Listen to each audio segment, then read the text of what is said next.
you guys want to stay up to date with my exclusive videos, make sure that you click the bell on the side to get notified. Here's the video.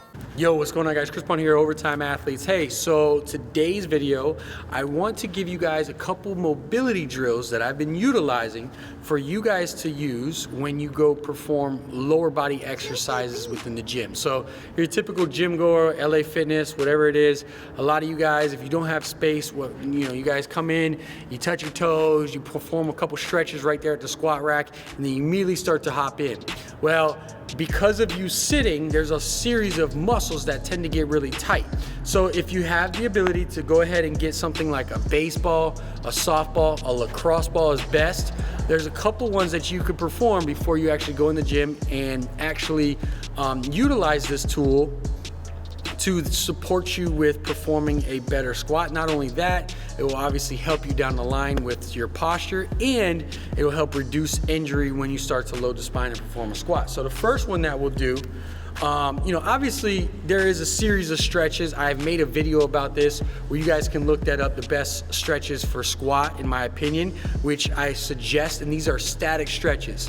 What I'm going to share with you today is just how to utilize this tool and just a couple ones that I utilize so that you guys can get better squats. So first one that we want to do is we're just going to focus on the glute medius. So the medius, we're going to go right at the top of that butt cheek right there, right on the side. So all you're going to do is you're going to take that ball and you're going to place it right on the top of it. Now, anytime you're placing on these muscles, you need to realize they're extremely tight. So we want to essentially deaden the nervous system to that area. What that means is you're gonna feel an intense sensation. If any of you have received a massage, you know when you're extremely tight, you have to almost relax into it. So right now, this is extremely tight on me. It's pretty painful. So as time goes on, almost every 10 seconds, I wanna go ahead and start to relax into it. So while it's very intense, think about it like this. As I break that up and continue to sit on it and put more weight on it, I'm having it passively elongate. So as it's sitting on that muscle right there, it's slowly starting, I'm breathing into it. At first I'm tense, I wanna squeeze that muscle. Then you wanna kind of relax into it until you get to a point where it feels actually pretty good. And you're almost, for lack of better words, releasing it. You wanna sit there, build up to a point where it's not as painful anymore or less painful, and you'll do this every time you train, and you get to a point where you can kind of roll it around in that area. Second muscle that we're going to focus on is going to be your TFL. Okay, and your TFL we're just going to put right here. If you think about this muscle right here, when you usually drive, is lit up. So if you think about it, your leg, you're already sitting, so you'll feel this muscle tight. Not only that, you're turning your foot out to press on the gas. So when you turn your toe out, instead of like this, unless you're driving like a semi and pressing straight down, you're actually putting it like this, and that's flaring that muscle up, and you're constantly using it when you're sitting. It's constantly tight. So you want to put that right in your pocket, and then you're going to transfer your weight over. Same thing like I did with the glute. You're just going to sit on it. It's going to feel very tight at first. Same thing, sit on it and relax into it.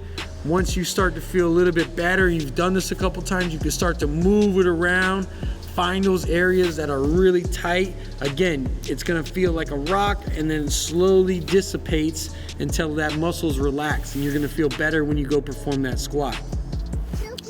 Number 3, we'll go ahead and go to the IT band. Now the IT band obviously is gonna run up and down. This is something where a muscle that benefits more from, say, a foam roller. However, I like the lacrosse ball because it's pretty aggressive. So if you get on that side of your leg there, and what I do is I like to go micro areas. So I want to go about 4 to 5 inches.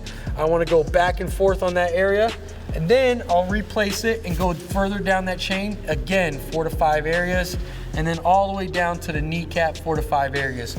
Now you can do the same thing with the front of your leg, your quad, but that'll be pretty painful. I suggest for these two, if you can get a foam roller, better.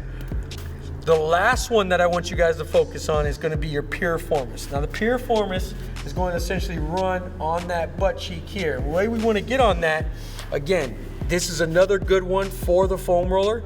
However, I've gotten to a point where I utilize the lacrosse ball and I really like it. So I want to cross over this leg. I want to sit here. So first and foremost, I go back and forth on it till I find that muscle right there.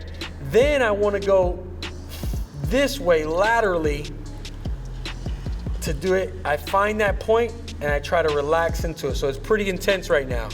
Once that starts to release, then I can go ahead, go lateral, back and forth, and find an area that really, again, this is intense right here. I'll go ahead and start to relax into it.